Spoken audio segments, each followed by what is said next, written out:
Hello, and welcome to DataBasic, a Warwick Data Science Society podcast aimed at making data science simple and accessible.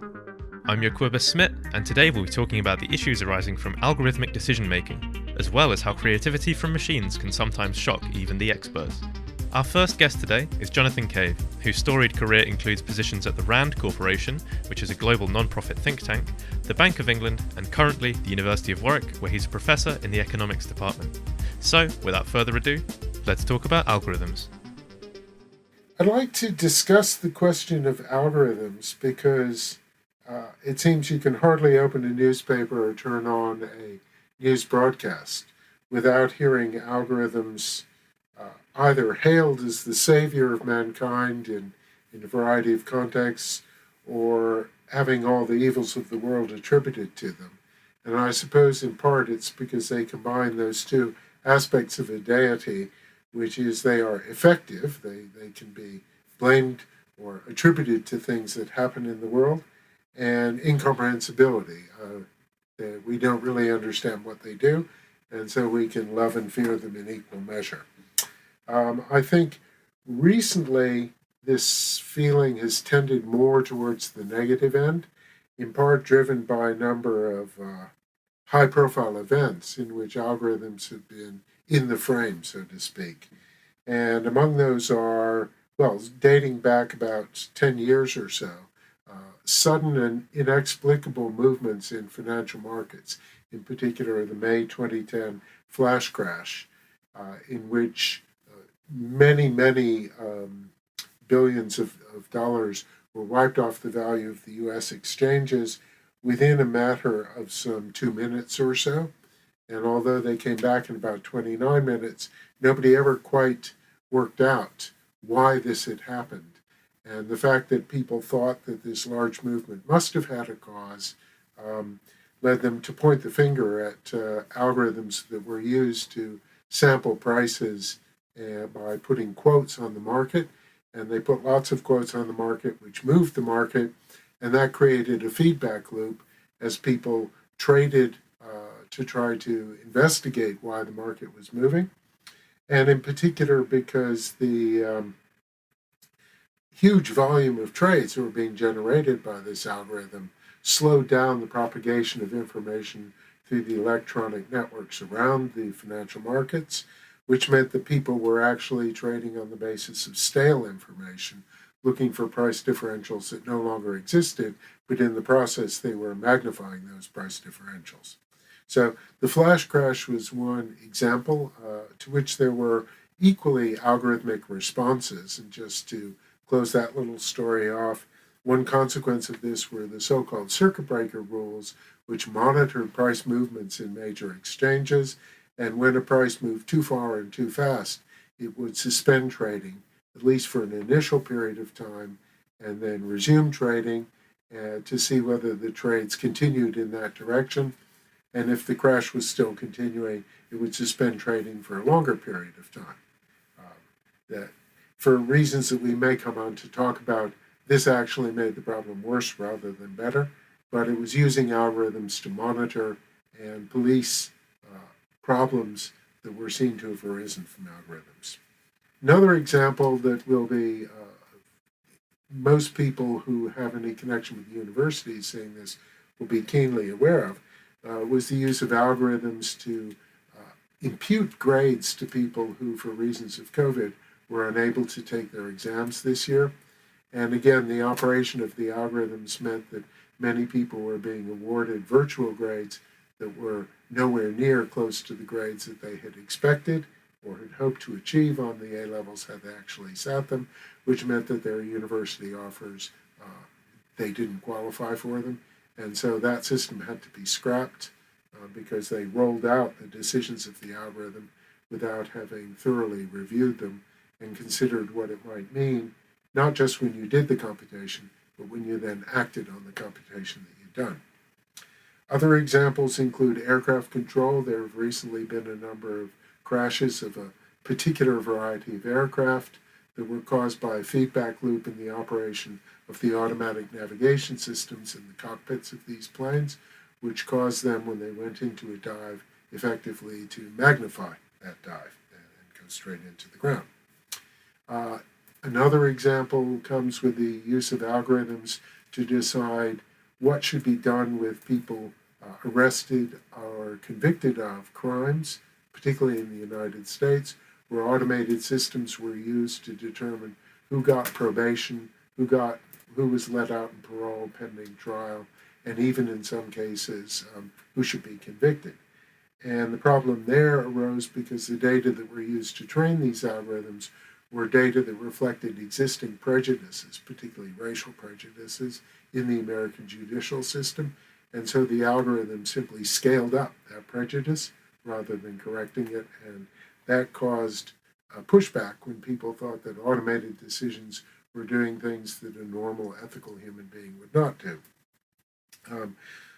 Two other small examples. One is a speech made by Michael Gove, the Cabinet Office Minister, at a recent Ditchley House conference, in which he called for high-tech civil servants who would be in a better position to make use of the power of algorithms and data analytics to facilitate better civil service and government policy decisions, and in effect, in a certain sense, to almost replace large chunks of the troublesome civil service with algorithms.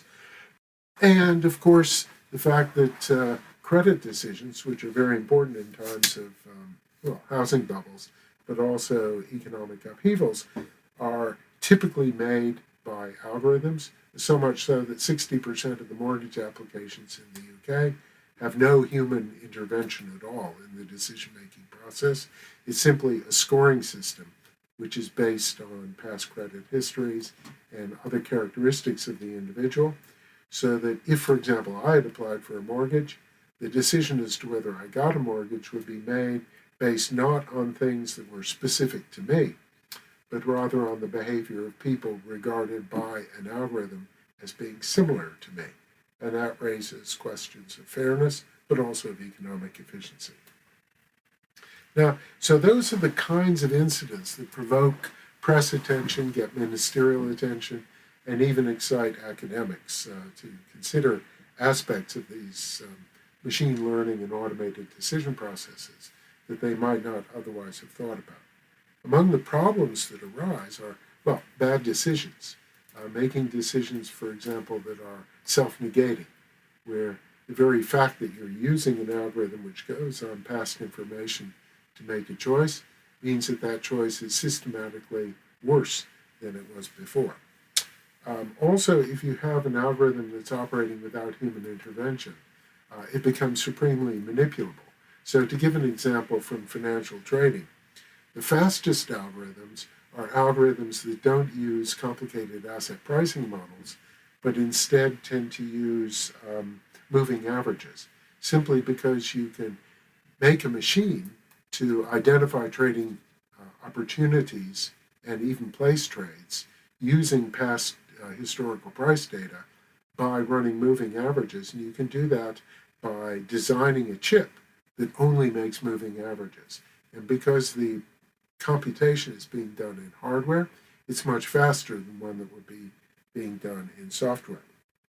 Well, under those circumstances, the behavior of one of those machines is then an artifact of its history. The behavior of a whole constellation of those machines is an artifact of the common history on which they draw.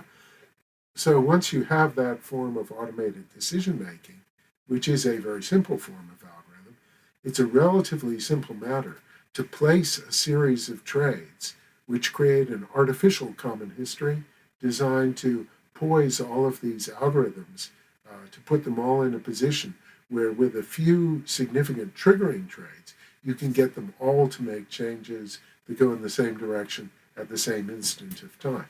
And that's enough to move the market. So the market is behaving as though they were all discovering certain new information, but the information wasn't really there at all. And so this is a new form of manipulability, which comes on the back of the use of automated decisions to try to filter through and exclude past forms of more human manipulation. Yeah, that's a great example. I know that certainly this sort of strategic, manipulative, high-frequency trading is frowned upon by some countries, and there's certainly been an effort to curb the lengths at which companies will go to get every advantage. For example, IEX is, I think, the Investors Exchange. It's an exchange in the US which has 38 miles of cables that trades have to travel through before they even reach the exchange itself. It's a completely different game because your trades take much, much longer to go through. So a lot of these nefarious algorithms just won't work anymore. Yeah, I think that idea of creating a safe haven. In fact, whenever you have a regulated space that competes or overlaps with an unregulated space, you can expect to get a kind of migration from the light into the dark. And it's certainly true that there are many ways of making money off markets, particularly markets which excite people's attention. And you can do it simply on volume, you can do it on rounding errors, you can do it on other forms of manipulation, and you can even do it if you can induce a certain dynamic in the market. You can even do it by front running that dynamic. In other words, you don't know where the market's actually going because it is quite stochastic because of the complexity of the interaction. But you don't need to know that if you're fast enough, and you can simply surf the market, go in and out in a matter of microseconds, and make quite a lot of profit if your scale is large enough and your speed is fast enough. Yeah, no, I think that then I think the other interesting element is the way in which regulatory systems and human investors and institutional investors respond to these possibilities. Because one of the things that happened when the machine anomalies began to be observed was something that the psychologists call normalization of deviance, which is to say certain inexplicable patterns of behavior. We no longer sought for explanations. We simply said, oh, it's the complexity of the markets and the operation of computerized systems. We don't need to pay attention to it because we couldn't understand it in any case. And so once people start ignoring signals from the system, then it becomes easier to hide certain kinds of manipulative behavior.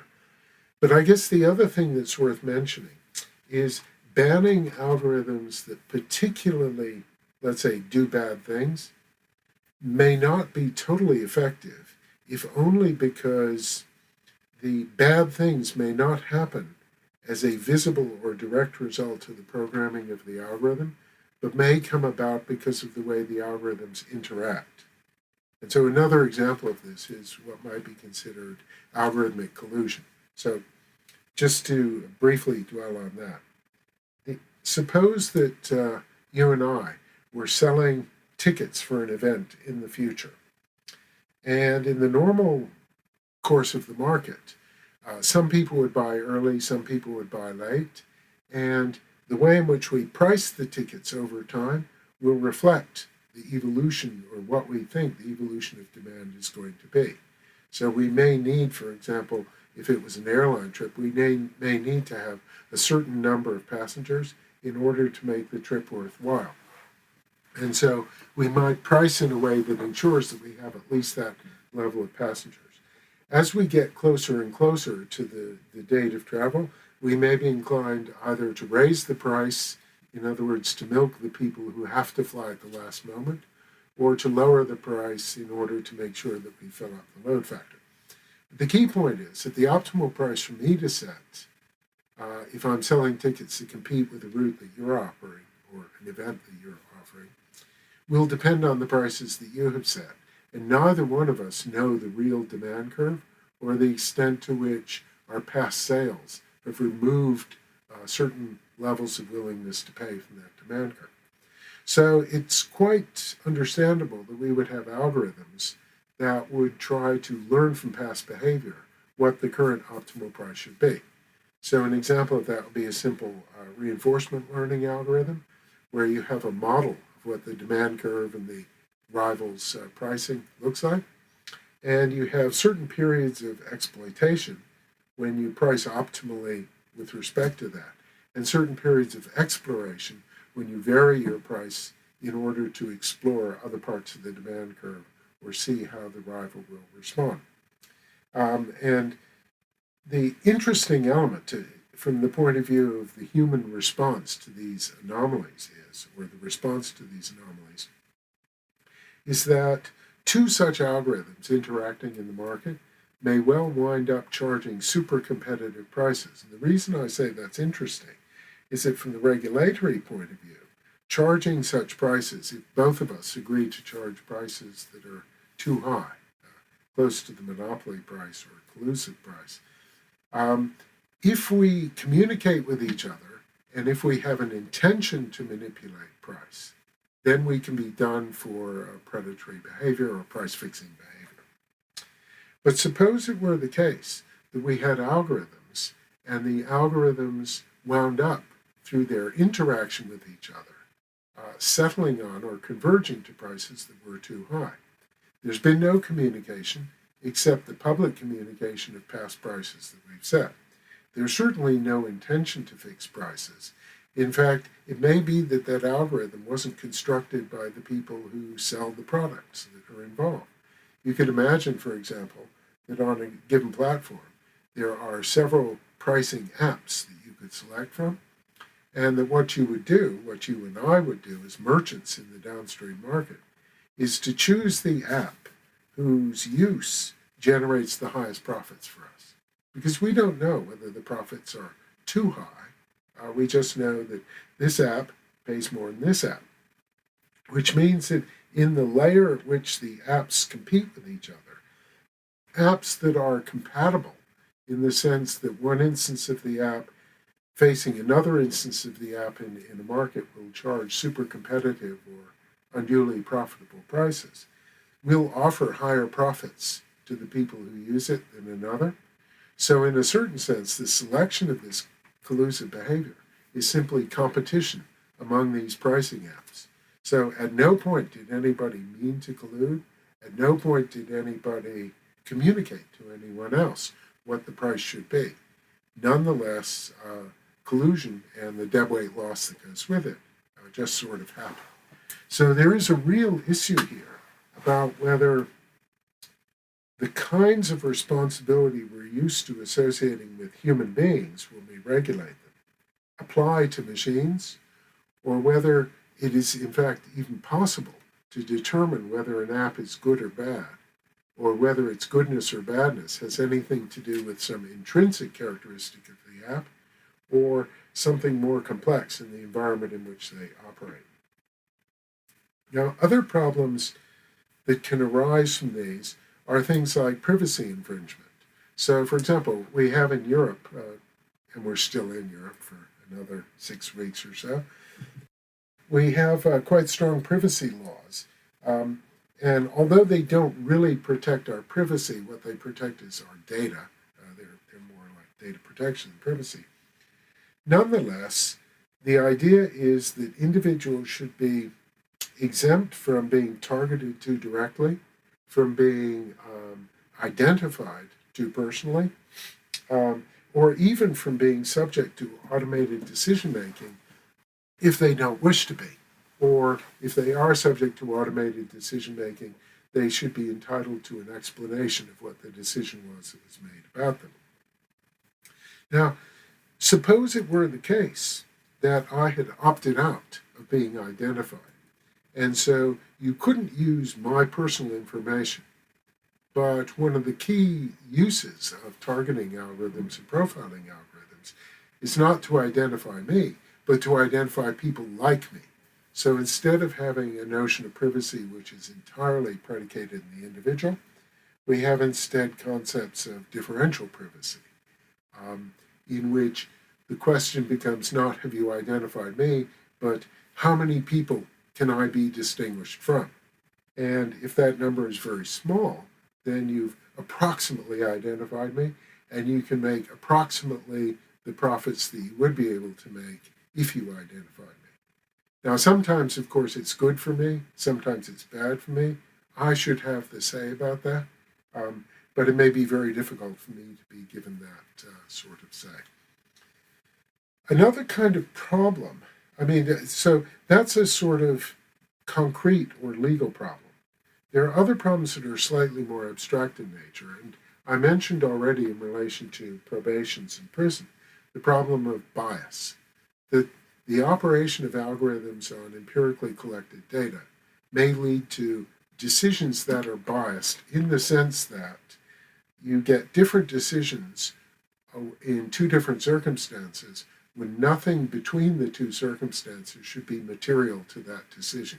So I get a mortgage, you don't get a mortgage, and there are no obvious data that suggests that I am more likely to pay back that mortgage than you are. Now, sometimes we can detect that quite simply. So if, for example, you take my data and simply change my gender or my race or my nationality, and you get a different decision, then you can say that the algorithm was somehow biased. But if it's a deep learning algorithm, that may not actually be the way it plays out. There may be some undescribable deep neural net package of characteristics which leads the algorithm to conclude that you're a bad credit risk and that I'm a good credit risk. Now, if you could correlate those decisions with something visible, particularly a protected characteristic like age or gender or race or religion, something like that, then even if we couldn't oppose it individually and directly, we could, however, oppose it politically. Us and people like us might say this violates the Human Rights Act, this violates the UN Convention on Human Rights, this violates anti-discrimination law, something like that. But if, on the other hand, the characteristics that lead to adverse decisions against you are consistent over a number of decisions, but not explicable, your experience of that, of interacting with an algorithmic decision system, or a series of them, is that the world hates you. You always get bad outcomes compared to other people who get better outcomes. And that feeling of pervasive but inchoate unfairness can lead to a sense of social isolation and can cause people either to disengage from the system or to behave in perverse ways with respect to the system. Hacking, for example, or cracking, I suppose, which is bad hacking. There are a variety of what you might consider ethical problems that arise when the system doesn't satisfy basic concepts of efficiency and equity or fairness. There's also a kind of ethical damage that goes beyond the individual. And here I guess I would cite the example of Cambridge Analytica or the pervasive characteristics of the recent US election, possibly the Brexit referendum as well, which is that the use of data analytics and machine learning to identify specific types of people who can then be directly targeted and whose information and sense of the consequences of the choices they make can be framed or manipulated in such a way as to cause them to make a decision in one way or another. In that case, what happens is not only do you get things like Brexit or Trump as president, but you get a sense that these systems cannot be trusted. And when the systems can't be trusted, then they don't work. Or when people think they can't be trusted, then in fact they can't be trusted, and we lose the benefits of that sort of collective action. Connected to that is this notion of what is human and what is algorithmic. And this is a problem that already we saw in the context of something like the Internet of Things.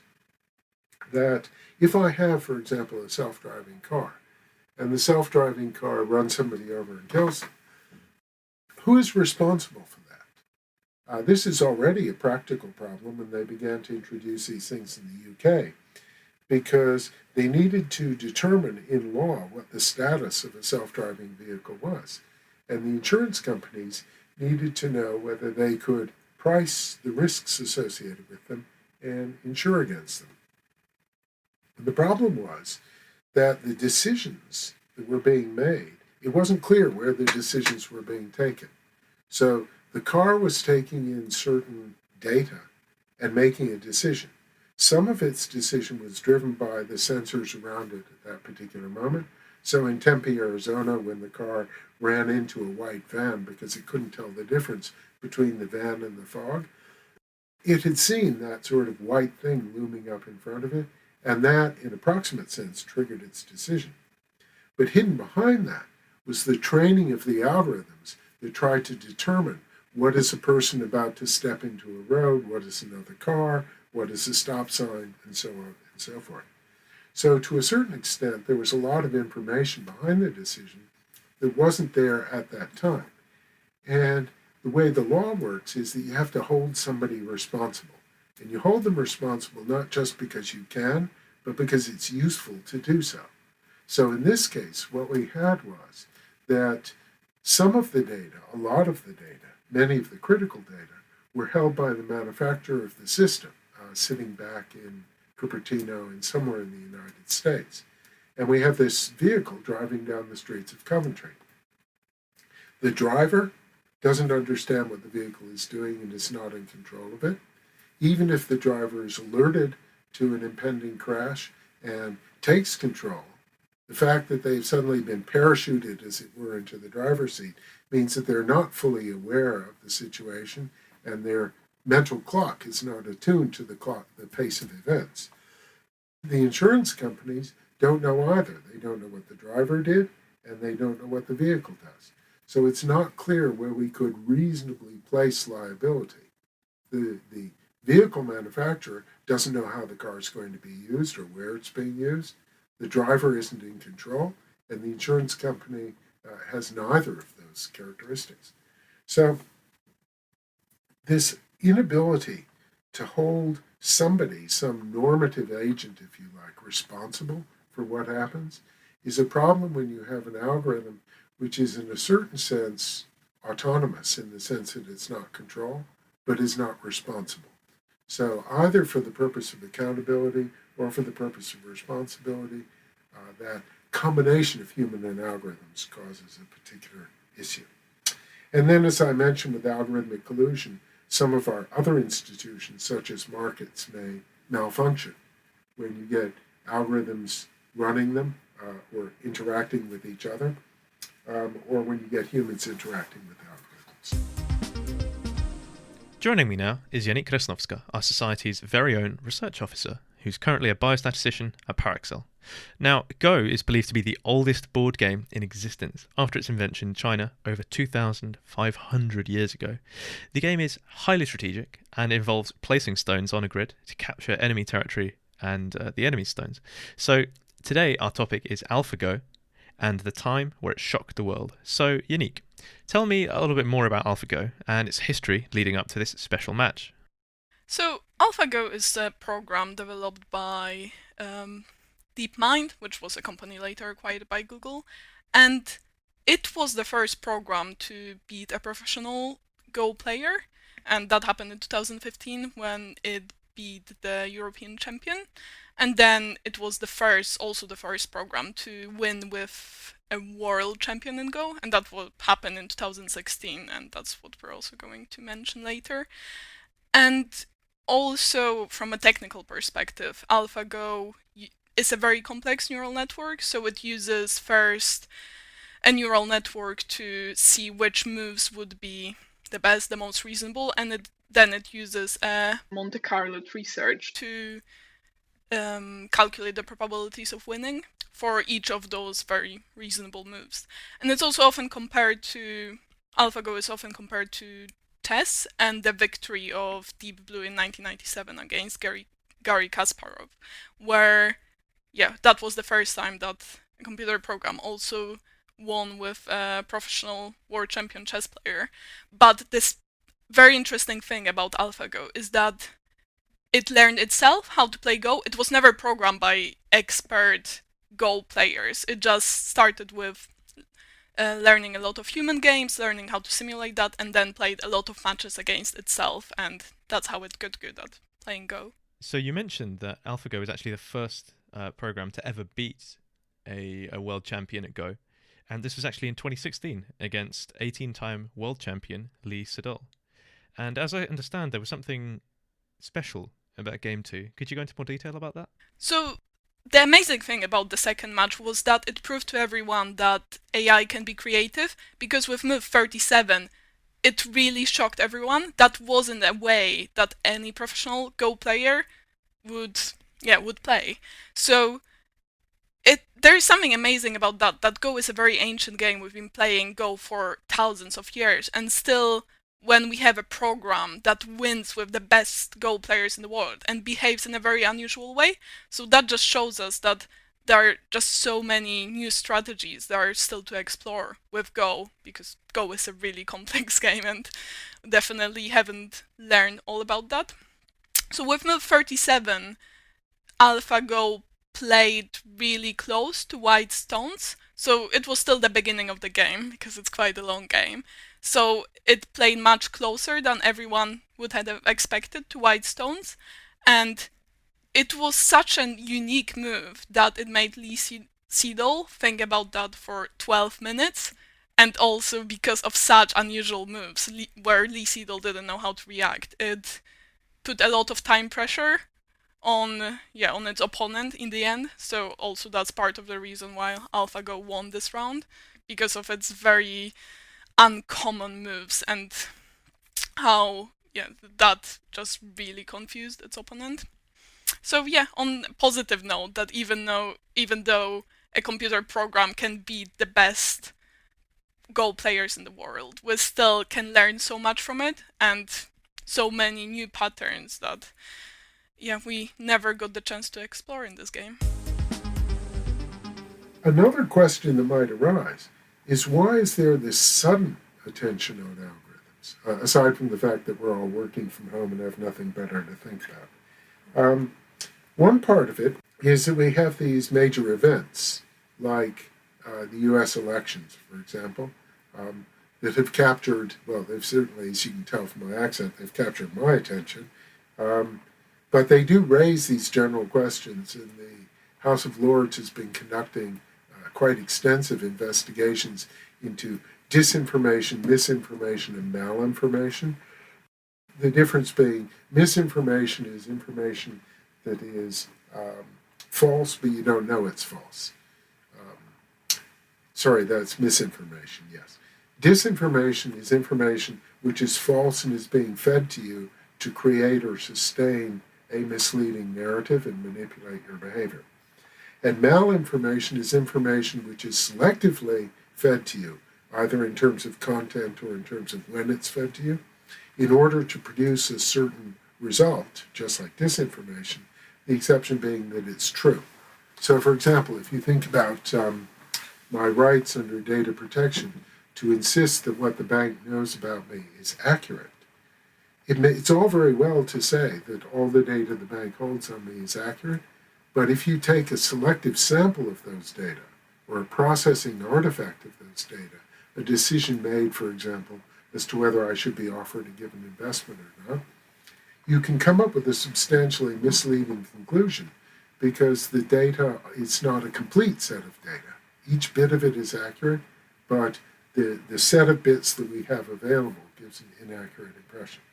If there was some part of the data that was sort of positive, let's say, for a loan, and also maybe some subset which was perhaps very negative or was counteracted by the positive part when you take the whole thing. But if you sort of cherry-picked this data, you could make it look like this person was very likely to default on a loan, and or something like that. Yes, or indeed conversely. I mean, one of the big problems that's happened in the home loan market was particularly around things like interest-only mortgages. Large chunks of the data were self-certified, or when you supply the data, CVs are a monument to that, right? That people put in their CVs the things that make them look as though they'll be the ideal candidate for the job. And it's not just personal data or personal responsibility either. When the government puts together an impact assessment on a regulation, their natural desire is to get that regulation through Parliament. And so therefore, what purports to be a neutral and balanced assessment of the good and the bad things this regulation will do, and the certain and the uncertain things, and the correlations and so on, will in fact be more like a business case. It'll be a way of saying, this is a good thing to do, and here's why. It doesn't start from that kind of blank sheet of paper. And it's not even an easy problem. As economists, we're used to thinking about things like endogeneity, but other people who work with data might think about things like confirmation bias, for example. The world is what it is. We make a choice about which parts of it to measure and write down and call data. So even the set of data that's available to us has embedded in it certain biases, if you like, certain changes in focus or changes in the attention that's paid to particular material. Now, we have learned that certain things are signal, for example, and certain things are noise. Certain things are significant and other things are just either random events or permanent things that we've already taken into account. And so just like a machine learning algorithm, a trained algorithm, we have embedded our past history in the way in which we think about the world. So we're not approaching it in a neutral sense, even from the start, even as human beings. Machines also do that, but their prejudices may be different from ours and may be incompatible with ours. Moreover, we interact with each other in ways that hopefully allow us to expose and deal with these prejudices. So when we debate something, for example, participants in a scientific debate are both convinced of the correctness of what they're saying. I mean, leaving aside the Andrew Wakefields of the world, we're not trying to peddle something that we know or believe to be false. We're trying to discuss it in a way that we determine what the accurate conclusion is, even if it's not based on complete information.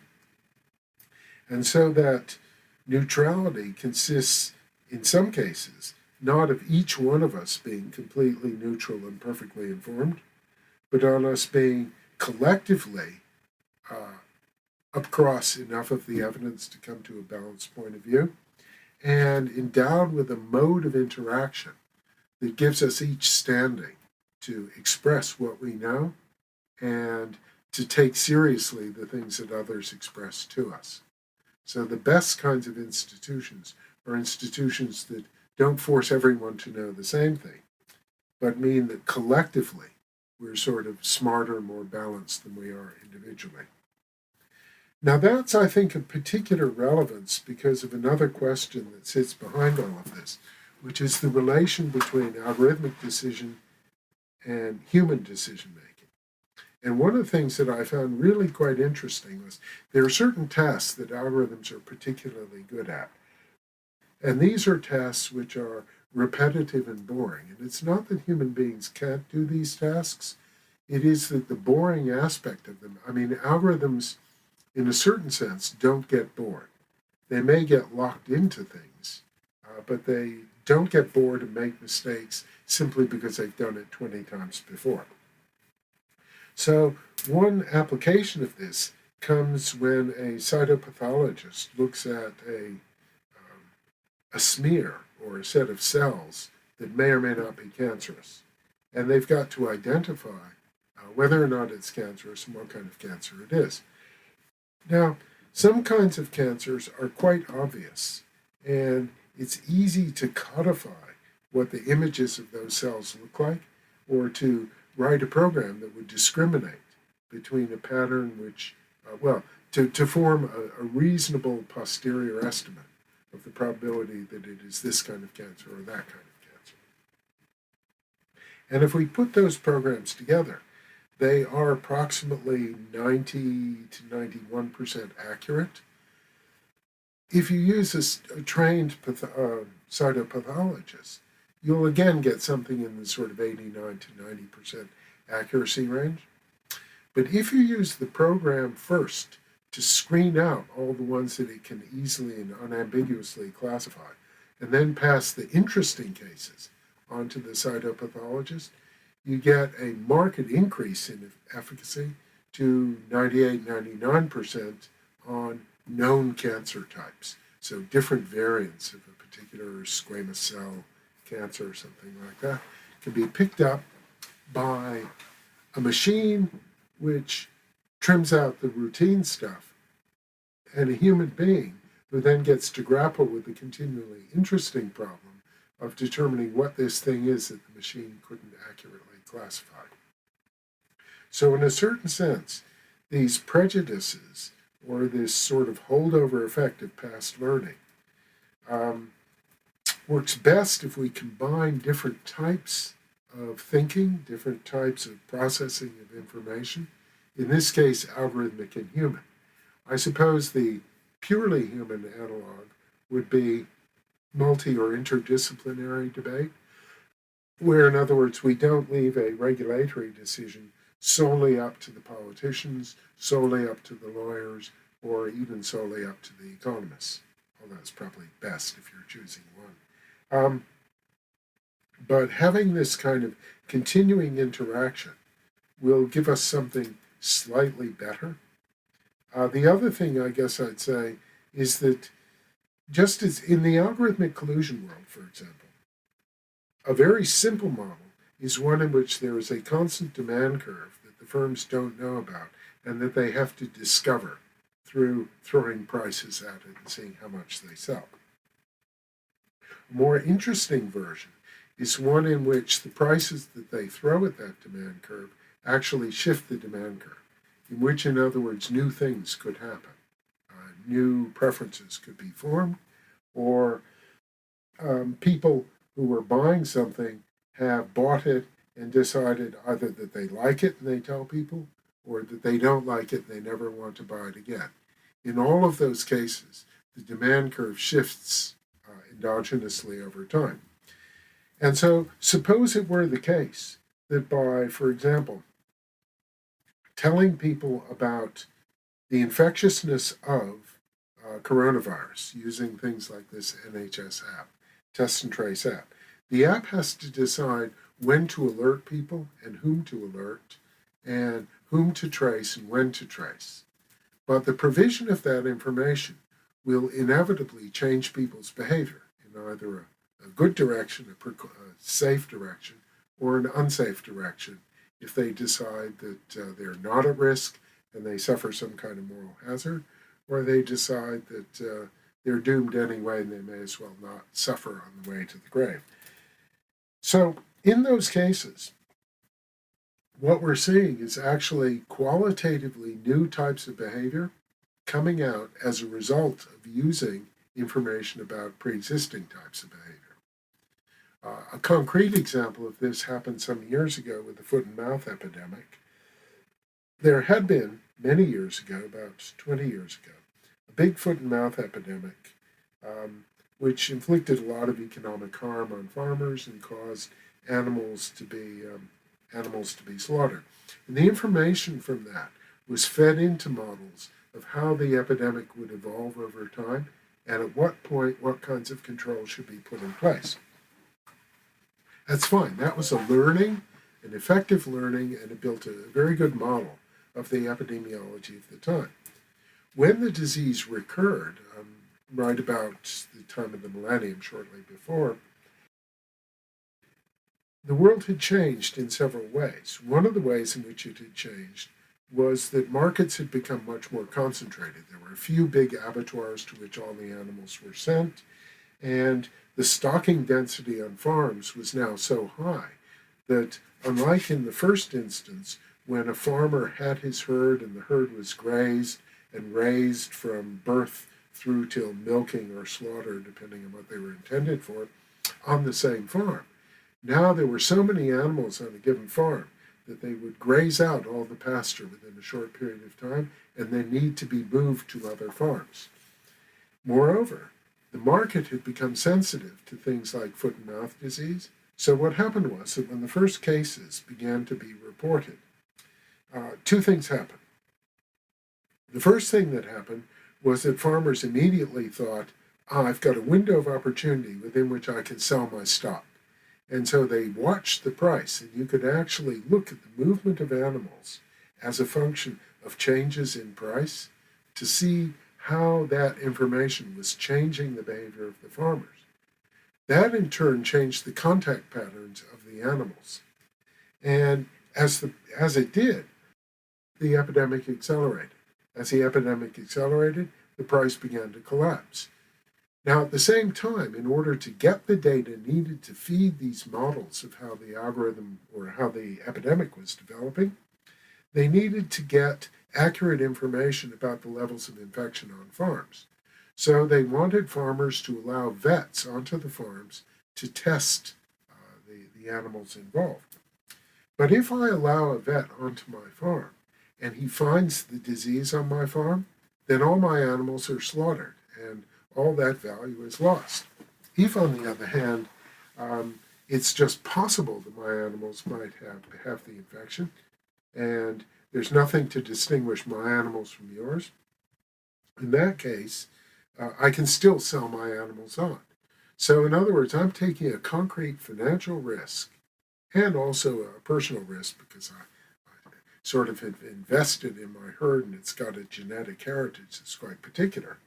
To compensate me for that risk, to encourage me to share that information, they used slaughter compensation prices. For every animal that's killed, I would receive a fixed payment. And the fixed payment initially bore some relation to market price. It was slightly less than market price. However, the more the disease progressed, the more the market price fell. And the market price fell. As the market price fell, the information that the farmers were providing became more valuable rather than less. But the compensation price remained fixed. It didn't rise. But at some point, the compensation price became higher than the market price. And to put it another way, the value of a sick animal was greater than the value of a healthy animal. So that then changed the incentives on farmers as to how they manage the animals. And the consequence was that the provision of information about the progress of the epidemic changed the underlying epidemiology of the epidemic because it changed the contact patterns. And that's what we're seeing right now with the second wave of COVID-19.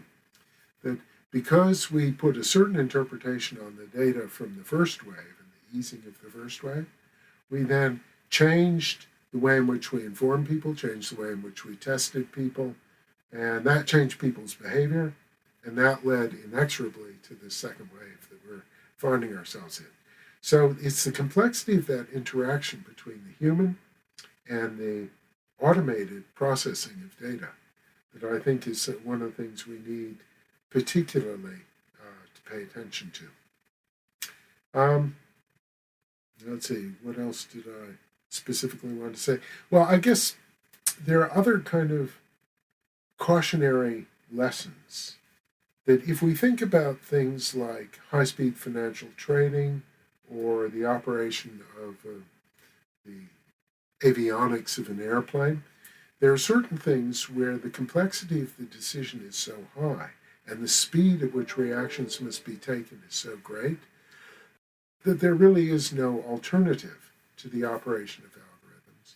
And there's a very practical question as to how we can know whether things are going wrong, which to me seems like a job for next generation algorithms, if you like, but also for the preservation of certain kinds of human supervision. But that human supervision, I think, has to be at a different level. Because if you look at the behavior of human traders in financial markets, as machine trading becomes more prevalent in these markets, and particularly high-frequency trading, the human investors are being hit with flows of data of vast complexity coming in at very high speeds, and they know that if they take the time to think about it, they will, in a certain sense, miss the boat. Their returns will drop, and they'll find themselves out in the street. So they have to learn to react in more instantaneous, let's say, or instinctive ways. But it's not really instinctive. It's informed by what's happened to them in the past. So in a very real sense, these human beings who ought to be able to sit back and reflect and say, not just what's happening, but why is this happening and what's that telling me, are actually bounced into a position of automatic response, rules of thumb. In other words, they are becoming more and more like what we think machines are like. On the other side of the coin, deep neural nets and affective programming, which sort of replaces hard and fast rulemaking with things that are more like emotion. They're more like meta states in which a cluster of processors is placed and which evolve at a different time scale than the actual decision-making part of the algorithm. It may be that people are becoming more like machines and machines are becoming more like people. And I think that if we have ethical structures and regulatory structures that are predicated on a model of what an individual human being is and what human beings in collective packages like companies, nations, universities, professions, communities, religions, and so on are, that as the functional definition of those characteristics changes, or as the boundaries of human and machine, or one individual and another individual, or one human entity and the data that are recorded about that entity, as those boundaries shift, at a certain point we can't just kind of fix up the bits that come afterwards. And I think that it's therefore, there are some really profound challenges that have arisen because things have quantitatively changed. And that quantitative change has brought us to the burdens of sort of qualitative change. So I think there are these kinds of fundamental challenges. And I guess to bring this more or less full circle, it'll be interesting to pull out a couple of general lessons and a couple of specific instances where I think this is the kind of thing that would really welcome different types of thinking. One of them is this notion of explicability. We sort of believe that if a decision is being made about us, and this has been the Freedom of Information Act, it has been the basis of law, legislation, and regulation, that it has to be explicit and understandable, at least in some countries. The law is meant to be understood by the people who are bound by the law. And people are working quite hard to develop codes of explicability for automated decision-making, in which if a decision is made, the people affected by the decision or in control of the decision have to have that decision explained to them so they know why something has happened. But that word why is an ambiguous word. The kind of explanation that would tell me that the bank's decision to not grant me a mortgage made sense, was a justifiable and reasonable decision, is not necessarily the kind of explanation that would allow me to behave in a way that changes that decision, or that would allow the bank to know whether it had made a mistake and passed up on giving a mortgage to somebody who would ultimately have paid it back. So there need to be different levels of explanation for different types of people, or different uses to which that explanation might be put. And as with accountability and responsibility, the very simplest way of breaking that down is it the explanation that's valuable because it allows me to adjust my behavior in light of how it was explained to me, or is it the obligation to give an explanation which is valuable because it causes people to pay more attention to what their programs are doing? And that, I think, is one of the really fundamental questions. If we're going to use concepts like explanation or individual consent, we have to think very carefully about what it is we want them to do, because we've now passed the point where any simple notion will do all the things we might want it to do. So I think that is a difficulty. I think there are other difficulties that have stopped us making progress. One of them is that with deep learning types of systems, it may not be possible to give legally satisfactory explanations. It may not be possible to tell government ministers that it's okay to act in this space and you're not going to be bitten by it. I think the lessons of the exam debacle of this summer will have disinclined many ministers to trust algorithms in general. It may be that the people whose behavior we need to modify, the coders and so on, are beyond our regulatory traction or don't know enough that the person, this is an old question in legal liability theory as to whether you put the weight of a bad outcome on the person who caused it, the person who could have avoided it at least cost, or the person who can fix things up and mitigate the bad consequences most effectively. And those aren't always the same person, and particularly not when we get into these machine contexts. So a lot of the things that we didn't think about, I think we may need to think about more. The other thing is the interaction of these algorithms that gives rise to complexity in the formal sense of something where the behavior with enough information could be predicted, but can't really be anticipated. And if you're setting down rules, whether they're regulations or coding practices, or even designing data science curricula, these rules are in advance of and separate from the specific instances, and so it's not immediately clear how you would set rules that were sufficiently general to cover most situations without inhibiting things that might be better. And so I think in that sense, it's not obvious whether or not rules could fix the problem, whether you might not need something that was more principles-based or outcomes-based, and particularly in complex cases where I know that a certain decision has real and measurable consequences. So it's not like a drop in an ocean, like a trader in a purely competitive market. But I also know that I can't understand the consequences of the choices I need to make. At that point, this kind of rational decision-making model that underlies machine learning and underlies the legal structures we put on human behavior, although probably not real human behavior, that model begins to break down. And I'm not quite sure what we have to put in its place. The last thing I want to mention was a couple of examples where I think some of these questions are posed very sharply. One of them has to do with law and order.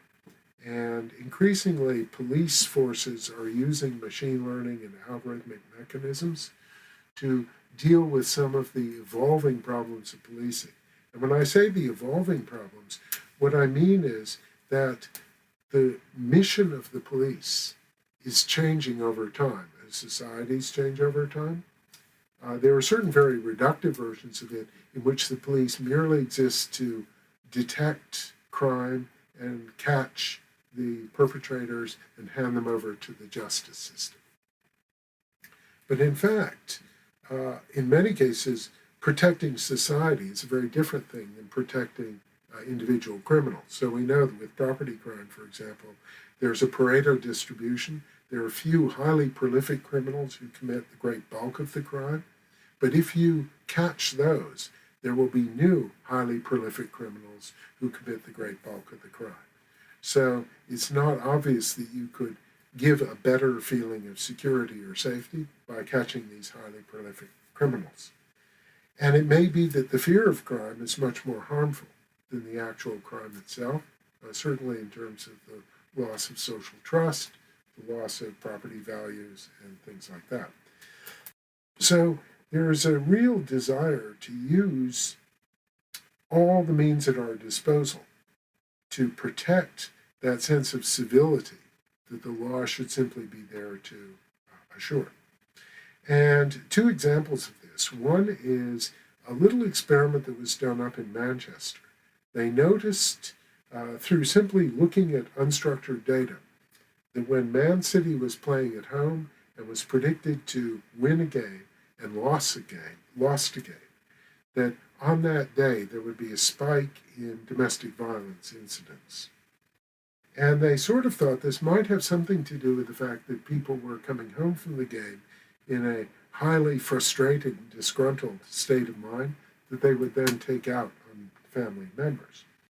So what they did was to interfere with the timing of the traffic control systems so that it would take on average 15 minutes more for the average local fan to get home. And by doing this, that spike in domestic violence actually disappeared because people had a chance to cool off or to get upset at the traffic lights instead of the unfairness of the world in which their team lost. And the reason I mention that is not only because it's a nice example of sort of nudge-type behavior informed by algorithmic decision-making, because the data from the game were then fed into the traffic control system, but also because it managed to do that without any infringement of privacy whatsoever. There was no sense in which no part of this had anything to do with any particular individual. Now, the other example is perhaps it's not obvious whether it's so positive.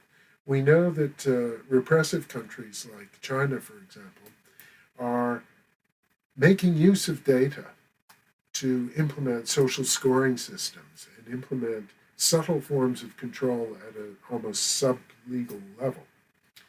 And when that happens, in addition to provoking a certain kind of pushback from the members of the society, you open up a number of possibilities. So it's not really what the authorities will do with these advanced data analytic techniques.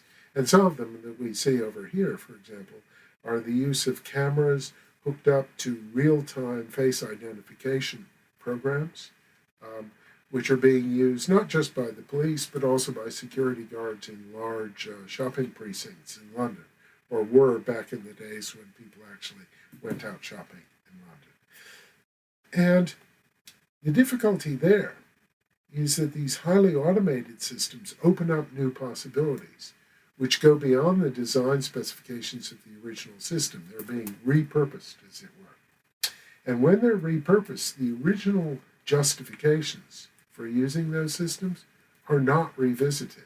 And in particular, the question what data are proportionate and reasonable to collect and how they should be processed, retained, and used, those questions don't get revisited either. And there is a natural tendency, therefore, for the people who have made beneficial use of some of these random bits of data that they didn't think originally to collect, but that the algorithm has found a use for. They have a natural tendency to want to collect all the data that they can get their hands on, to become, in a certain sense, datavores. And that kind of change in the underlying ecology produces a sort of subtle change that I think is really worth worrying about. Then the final example has again an economic example, which is, let's call it cyber insurance. We know that algorithms have been used to detect all kinds of things that people didn't know they were revealing. So, for example, if I identify myself to a system, then I'm asserting that my name is Jonathan Kay. And the system simply verifies, yes, you are Jonathan Kay. That same kind of technology can be used to do something much different. I can walk down the street and the system can look at my retinal pattern, for example, and it can match it up against a database, and albeit in a much more complicated computational process or a more expensive process, can say, that's Jonathan Kay walking down the street. So in other words, the difference between verifying a claim and answering a question that only you have posed, perhaps without the knowledge of the individual, is a particularly problematic one to resolve. And if I'm collecting and using data, I am responsible, in a certain sense, for the ways in which those data get used. Certainly in the GDPR sense, that's very much the case. As a data controller, I'm responsible for how I or people that I share your data with use your data. So that means that if I mishandle your data, for example, by letting it get out and be used by somebody else, then I'm open to some liability. And one of the peculiar things that's happened is that an industry has sprung up. Well, several industries have sprung up, One is a cybersecurity industry that purports to protect people's data, but another one, given the wide range of circumstances under which people might have sensitive data controlled by someone else, is cyber insurance. In other words, firms that handle data need insurance against risks arising from the processing of those data. And as with any other insurance situation, the complexity of the risk causes the insurance company to try, at least in part, to address the risk at source. So, for example, if I get automobile insurance, I'm required to maintain my automobile, to wear a seatbelt and things like that. And if I don't comply with these mandated behaviors, I'm not covered anymore. Well, something like that happens with cyber insurance. The cyber insurance firms mandate for the firms that are offered protection how they should manage their data, how they should protect their data, how they should set up query systems for answering questions with the data and staying in contact with data subjects and so on. Now, to a certain extent, this might be good, but on the other hand, those prescriptions by the firms tend to be somewhat generic across all of their customers, and they tend to be somewhat static, and they also tend to be somewhat homogeneous. So what it creates is a kind of cybersecurity monoculture, where, as it were, by concentrating all of these risks in one place, you create a very strong incentive to try to understand the risks and deal with them. But you tend to deal with them all in pretty much the same way. So something that bypasses those protections can go quite a long distance before it's detected and properly countered. And it may be as well that if you try to treat all kinds of data in the same way, so for example, if you treat financial data and health data and traffic data and weather data in the same way, that you actually don't balance out the costs and the benefits or the understanding and behavior of people in these different contexts. So bringing that back to algorithms, the question would be, if we have a kind of ecosystem of algorithms regulating other algorithms designed to protect our interests and the value of data and our incentives to collect and correct data so that we can realize the latent value in them, what is the right level of differentiation or specialization among those algorithms? The idea would be that there is a certain appropriate, or rather, the different levels of common approaches as opposed to specialized approaches may be more effective. And the question would be, how can we decide what the right level of specialization is? So, for instance, we use property rights to enable markets, to enable us to find efficient allocations and to reward efforts and to provide people with the things that give them utility in their daily lives. But we don't have property rights for all the things for which those allocation problems might arise. So, for example, we don't have a tradable property right in human capital. We used to, it was called slavery, but it didn't work. And, even when I had the property right in my own labor, that would be indentured servitude. But we don't allow people to bind themselves to that extent anymore because it's not appropriate for that kind of asset. In other cases, like the environment, for instance, or even things like cybersecurity, it may not be possible to define these rights at such a generic level.